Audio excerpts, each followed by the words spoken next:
morning. I'm Frank Powers, and this is Lifestyle Tucson, the program where I speak to our neighbors, the people behind the scenes of our amazing organizations, small businesses, and nonprofits. Our friends are informing you how they serve our community, and they are here to give you updates on future projects. Let's make some new friends today. Team Lizzie Bell is a beacon for families facing their darkest days when their child is hospitalized. They bridge the gap, offering unwavering support during the most challenging moments. This month, on January 18th, step into an extraordinary afternoon of lunch and learning where art meets purpose at 2025's Paint the Town in Black and White. It's a big event that Team Lizzie Bell is thrilled to welcome world-renowned photographer David Rose as their distinguished artist. David Rose's lens has captured some of the most iconic figures of our time, from global leaders like Nelson Mandela and Bill Clinton to Hollywood stars such as Johnny Depp and Scarlett Johansson, as well as music legends Willie Nelson, U2, and Tucson's newest adopted son, faux shizzle, Snoop Dogg. And don't forget the boss himself, that's right, Bruce Springsteen. David has become a friend and advocate for Team Lizzie Bell, understanding firsthand the profound impact of supporting medically fragile children and their families. Today, I'm fortunate to speak with Mr. David Rose. David, welcome to Lifestyle Tucson. Oh, thank you. Thank you for having me. I'm very excited to talk to you, as well as Erinn Mendibles. Erinn, welcome back to Lifestyle Tucson. Thank you very much, Frank. We're excited to be here. And lastly, we have Jessica, mother of a young patient at Team Lizzie Bell. Jessica, welcome to Lifestyle Tucson. Hi, Frank. Thanks for having me. I'm very excited to talk to all of you. We got to actually hang out a little bit talking about Pickle Bella back in the day, last April. You got a new one of those coming back up. And we'll talk about that and have you back as a guest to talk all about what you do, because Team Lizzie Bell is also a part of, what's your other organization? So we do the Pickle Bella with Bella Vita Tucson, and they help kids under the age of 18 with eating disorders. And then Team Lizzie Bell is with medically fragile children. Amazing. You can listen to that episode anytime on demand, but as I was saying, I think we should have you back because it's a really important topic to talk about. We did cover a lot of it, and it was really interesting to talk about what you guys are doing. Just real quick, how good and how successful was Pickle Bella back in the day? Yeah, we had a great time. We sold out, and so it was fun. We had a lot of pickleball players. What we learned was Tucson is pickleball central, and we needed more space. Yes. So this year we are going to have our event at Udall, and we are going to do it over 2 days instead of just a few hours. Wow. And we're going to have an evening event at Ventana Lodge.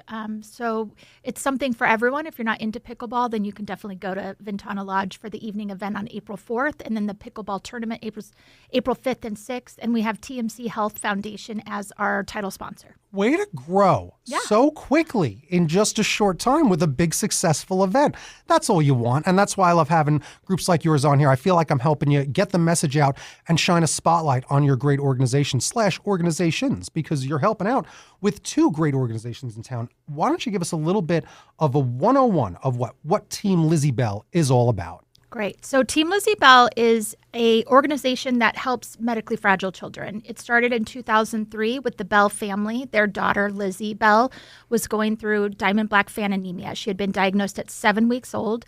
She was in the hospital every week having to get blood transfusions. And ultimately at 19, she had a bone marrow transplant. And so she was the reason it started. It's kind of grown into, at 7 years old, Lizzie went to go get a toy out of the toy box at the hospital, and it was empty. And so she realized she never wanted another child to have to go through that. So we also focus on toys. So every time a child is admitted to Banner or TMC, they receive a toy. 365 days a year we do this. And if their siblings are with them, we make sure they get a toy, because you don't want that sibling to feel jealous of their sick brother or sister. We also, do help with kids that are transitioning to hospice. We've helped with funeral costs for children. We've helped with families' costs for living expenses while their children are in the hospital. So it's a very broad range of things that Team Lizzie Bell does, but ultimately we are here to literally help medically fragile children in Tucson, and the two hospitals that specialize in kids are Banner and TMC. What a big deal, honestly. Like, you're doing so much amazing work, and organizations like yours really do need to do that and get the attention, because I bet that this is the first time a lot of people are hearing that. I love all of that. That's so inspiring, and just what a great, great organization that you have there. It's so impressive. And that's how we met Jess. That's what I was going to say. So Jessica, let me ask you about some of your experience and everything that you're dealing with when it comes to Team Lizzie Bell. Just tell me your story and everything going on. Sure. So I was actually introduced to Kathy Bell and the Team Lizzie Bell group when my son was first born. He was born here at Banner in Tucson with a rare condition called DeGeorge syndrome. And it's a deletion of one of your chromosomes, of part of 22q11 chromosome. And so with that comes an array of different medical anomalies. One of those was he was in heart failure when he was born. So he needed to have an open heart surgery. He was too small to undergo the surgery, so we lived at Banner for 5 months until he was big enough and healthy enough to undergo heart surgery. So Wow. that's really where it started.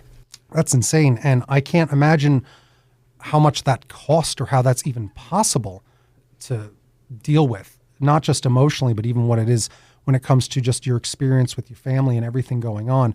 So, thank you for speaking about this and sharing stories like this, because it is that really puts a face on organizations like this that really need help and really need to get that attention. Just tell me a bit more about what it's been since then and how everything's going. I hope it's just all good news.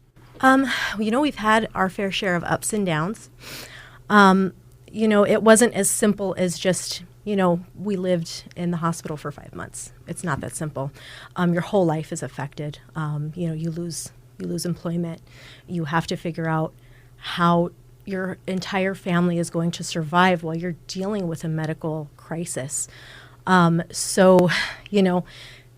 Team Lizzie Bell really kind of helps bridge the gap with resources. They know doctors and organizations across the nation, really, that parents can connect with. And they help with, gas cards, getting to and from the hospital, meals, things that you really don't think about. And I can give you a for instance. Liam is still, one of the other things that the medical anomalies was that he was born completely blind. So when his local doctor did research, we found a doctor in Pittsburgh, the only doctor in the world who has the skill to correct some of Liam's vision. So after his heart procedure was done, and so we lived in, to give you kind of a timeline, we lived in Banner here in Tucson from August of 2018. We were released after heart surgery in December, I believe it was December 13th, 2018. By January 4th, we were in Pittsburgh, lived there for 3 months while he got a set of new cornea transplants. Wow. Which gave him some vision. So that really started the next, I guess, level of our journey so we found out that Liam has congenital glaucoma. It's a very aggressive form of glaucoma where even though we were able to give him some vision with the clear corneas, now we're fighting against glaucoma pressures that just want to constantly just destroy those corneas and make them hazy again. So we've been back and forth to and from Pittsburgh over 16 times in the past 6 years, just trying to save as much of his vision as we can possibly save. So good news is Liam is thriving. He is 6 years old. He goes to school at the Arizona School for the Deaf and Blind. He's learning to explore. He's learning sign language. He walks with a cane.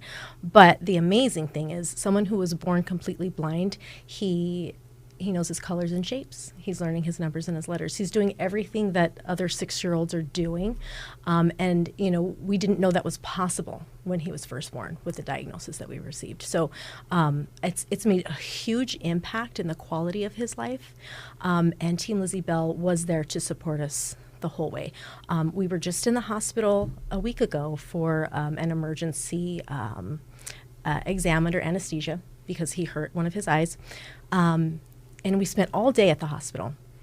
I text Kathy. I always try to keep, we've spent 6 years with Team Lizzie Bell, so they're invested. And so I always shoot them a text and just say, hey, Liam's going to be having a procedure today at Banner. Their first response is, how can we help? What do you need?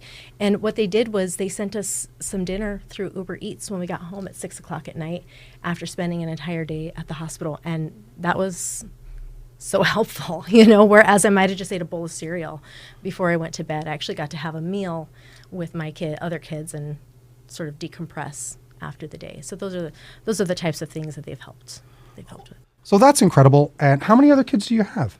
I have 3 older daughters, Brenda, Larissa, and Lily, and they have been a huge part of the journey as well. Each one of them has spent an enormous amount of time with us in Pittsburgh, helping me travel to and from. So we'll take turns. You know, Brenda will go with me on a few trips, and then Larissa gets some time off of work, and then she can go with me next time. And my youngest daughter has spent probably the most amount of time. She's even had a few birthdays celebrated over there in Pittsburgh, which was tough, you know, but we try to make the best of it. Right. You know? And that's what you got to do. And even again, that's what I do on this show a lot, because sometimes it is very difficult to talk about these topics. It's very hard to talk about children in any sort of dire straits, and especially that. But, you know, it is the thing that you have to look at, that you have it's the silver linings of life, where you have an organization like this that's helping and supports your family, that helps supports all your other kids are going to grow up as more understanding individuals because of their experience with their younger sibling there, and helping him out so much. But it really is something where you almost got to be thankful to a degree for the technology, for where we are now. Think of that. If this was just 30 years ago, some of those medical procedures probably aren't even available, let alone organizations like this didn't exist as much. So the amount of opportunity that he's had for that life, to hear him thriving, is like the part I'm like hanging on the edge of my seat for, to be like, oh, good, he's thriving. That's good. That's amazing. It's difficult, I'm sure, but I really do appreciate it, because people do need to hear about it, because they might be in a similar situation as yours and might not know where to go, because it's exhausting, I'm sure. And just that little bit of coming home and getting a meal is important. Just that little bit, I'm sure, just feels like almost a hug. And sometimes that's what you need.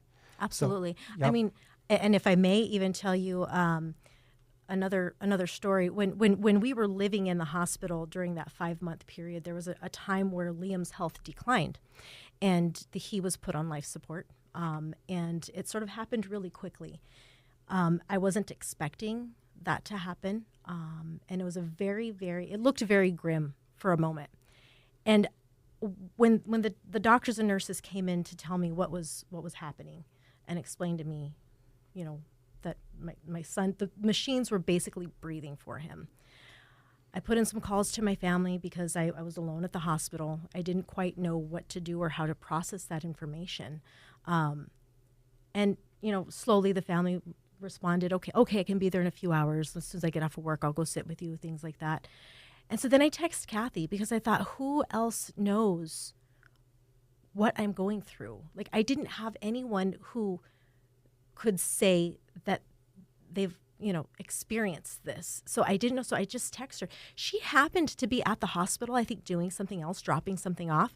She came upstairs immediately, brought me a coffee, and chatted. And it was like the calm before the storm, really, because things got a little bit crazy for a few weeks there. But the advice that she gave me was priceless. So, and it's those types of experiences that you can share with another family who's going through something that you've already lived through. It was huge for me. It was so helpful. No, it absolutely. And community is the big part, and that's what this is all about as well.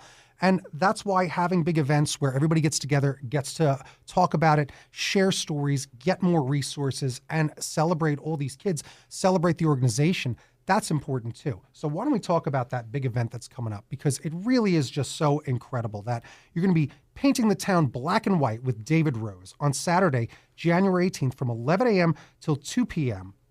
It's at 5200 East St. Andrews Drive in Tucson, Arizona, 85718. There's the zip in case you're close. So your ticket allows you to participate in an unforgettable afternoon of food, inspiration, art, and giving back. There's raffle tickets to win a private photo shoot with David Rose in beautiful Bisbee, Arizona, valued at over, it says $1,000. I'm sure it's worth $2,000 because the picture's worth, all those words. All right. But let's meet David right now. I got a little bit about you right now, David, and it's really fascinating to learn about you. David Rose decided in his senior year of high school that photography was what he wanted to do with his life. After graduating, he joined the U.S. Navy and became an aerial photographer specialist. Real quick, I asked this of all my Navy men, Popeye or Donald Duck? Popeye. Whoa. Dave began his photo career in 1985 when he moved to New York City and assisted legendary photographers Annie Leibovitz and Bill King. While working with Annie, he became enamored with portrait photography and the endless possibilities that each individual presented. So let me ask you, David, it's really an honor to meet you. I was reading about you, looking at all these great photographs, reading some of these articles that have been in Rolling Stone. You've had quite the life, and I really do appreciate you and just want to thank you for how much you care about this great organization. What got them on your radar? I think just coming through Bisbee, a mutual friend introduced us, initially. And then I've done a lot of just cause-related work over the years with UN Human Rights and St. Jude Children's Hospital. I've been a longtime supporter of them.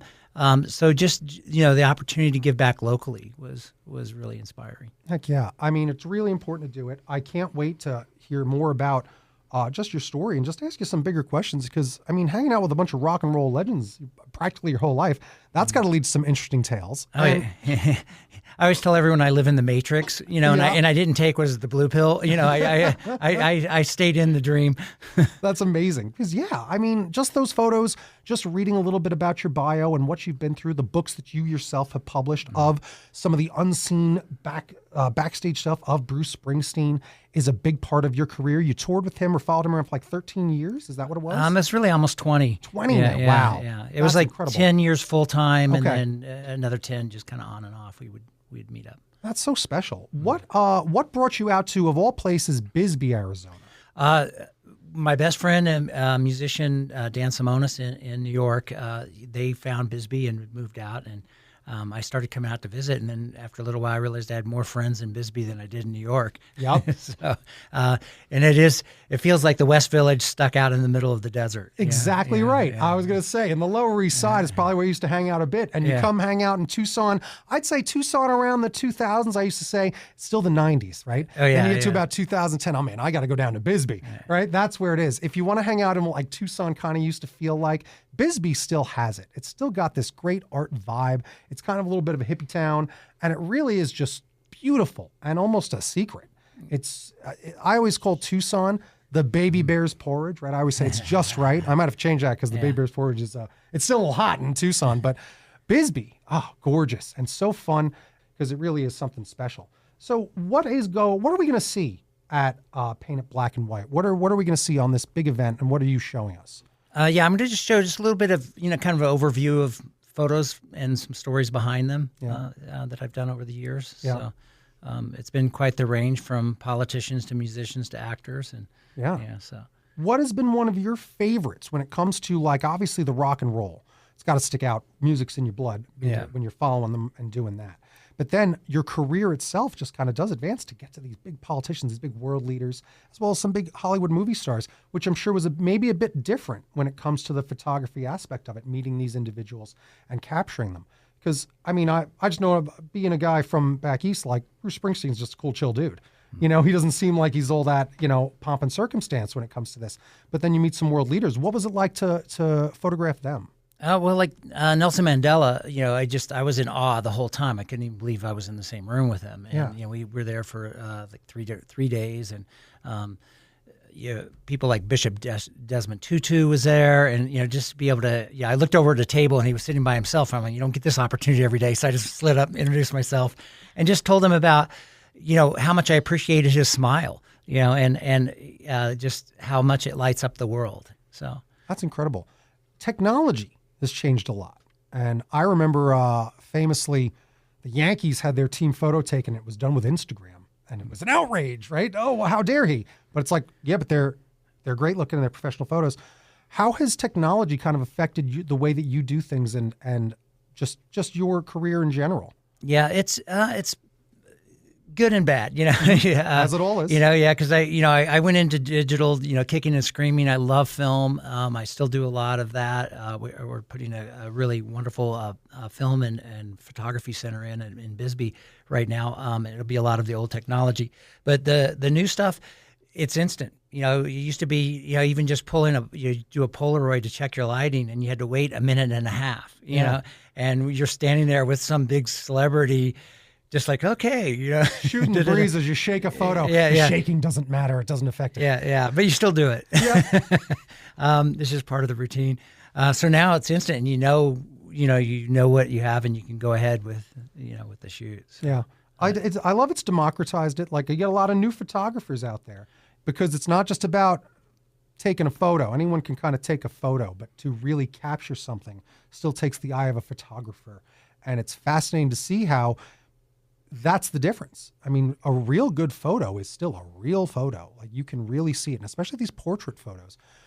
How do you get like the reaction or the look that you get in a portrait when you're taking someone's portrait photo? Well, I think the biggest thing is just connecting with the person. Okay. And that's one thing I learned with Annie Leibovitz. So, it was great working with her all those years because, you were with the biggest celebrities in the world on a daily basis, and you got to see them on a friendly kind of environment. So when they're not on stage or on screen, they're just a person, and you can talk to them about what they like. What are you into? And dig into that side of the story. And one thing that's great about photography versus film is there's no sound, so they can speak their minds. That's a good point. So it's really fun getting to know people on a real level. That's awesome. Let's talk a little bit about the event a little bit more. What more can we expect at the event? I see there's great raffle tickets obviously available. That's huge. But people pay, I believe it was $50, and you get lunch, you get a drink, you get a beverage. It's going to be a great conversation with our photographer. What else can they expect at this great event? Yeah, so we are going to have the presentation of David Rose. We're going to have information there about our upcoming events, about 94 and More, which is a quarterly membership, if you will, to make sure you can help us on a quarterly basis.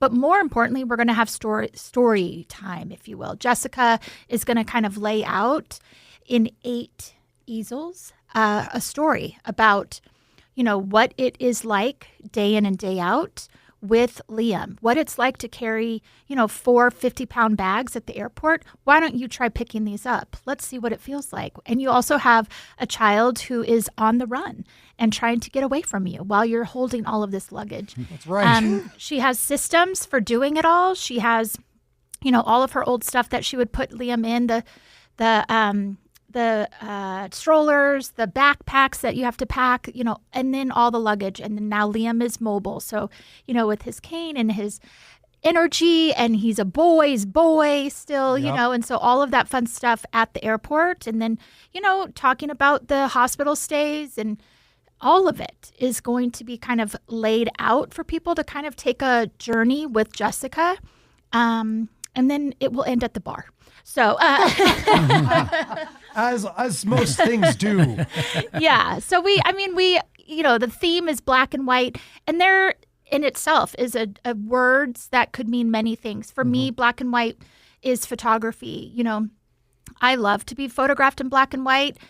Also, black and white is there's no gray in there, and so in that term, life has a lot of gray in it, and we need to not always think in black and white terms. But when you are trying to get up, get rigid with your schedule, day in and day out, do the same thing to get to a doctor's appointment with a child, you have to be kind of black and white. And so the color is beautiful, and, photos are beautiful, but this is real life, and this is every day for our families who deal with their children who are medically fragile. And Jessica, I can't think of anyone better to really speak about it. No, that's a big deal. Real quick, when I think black and white, I look to the cookie. That's what I do. All right, delicious. But that's really important. And Jessica, thank you so much for sharing today, because I know how hard it can be. Sometimes the hardest part of my job of, all right, let's go talk about something that can be considered tragic, but it's not. It's heroic. It's an example of what the human spirit can do, what you are able to do. I was just traveling through the airports for the holidays, and it's insane what it can be like. And that's right. Remind us, that's right. Yes, and he's still a little boy. Oh, geez, look out. All right, so that's amazing and incredible. I know you're nervous probably to do some of this presentation at the thing, but are you also excited? I am excited because, we've come a long way. And while putting all of this together for the event, we've had the opportunity to kind of reflect on all of the things that we've gone through to get us to where we are today, and to see Liam thriving. And it was a bit of an emotional roller coaster, honestly, going through all of those photos that we had from him being on life support, and just seeing the progression of it all really kind of took us back. So I'm excited to show the world and show the world Liam, and show that there's a positive message in there. You keep going, you're going to have some results, and Liam's proof of that. That's amazing. I mean, honestly, that is amazing. Thank you again, because it takes a lot of mental strength for you to have that attitude. Positive mental attitude, PMA, a positive mental attitude, even in the face of the worst adversity, can just be the thing that still gets you through the day. And it really is just nice to hear, in a way, how much of your story is a success. And honestly, I wish you nothing but the best success with this event. To Liam, I want him to be the example of what one can achieve with the great help of this great organization, and the great help of communities, the great help of artists that show up and show out and help people in need, and kids in need especially. So that's really important. So thank you so much for joining me today. And let me give you the real big thanks, because today I do want to thank all of our guests, Mr. David Rose, as well as Erinn, Mendibles, and Jessica, for joining me today. Team Lizzie Bell, thank you so much. Thank you. Thank you so much for having us. This was Lifestyle Tucson. Bing bong bing, time for recap. Some heavy lifting today. Sometimes these topics get tough, but that's why we do it together and find all the organizations that help out and help those in need, like Team Lizzie Bell, because that's really amazing, as well as their other sister organization, Bella Vita Tucson. Doing a lot of great stuff for all these great folks here in town that are in need of assistance when it comes to helping out their kids. So I really want to thank Jessica, who is a mother of Liam, for sharing that story and sharing the story she's going to share at the big event. Go support her, and go support her young son and her family, who sounds like a great group, taking care of that kid and making sure that, yeah, he is a boy. And boy, they're rapscallions. I've seen them all at the airport. Can you imagine it? So I'm sure those stories actually come with some laughter and come with a lot of hope behind them. And it's going to be a great time. You can also check out some of David Rose's work. Go just look him up. He's got a few things obviously online all around. He published a book all about his works with Bruce Springsteen. Follow him around for all those years. And lots to find out. Just go search for David Rose and you'll find him. David Rose Photography. He's got a great website. And again, Team Lizzie Bell. They are online at Team Lizzie Bell. You can find them online as well. Just give them a big search. Use Bing.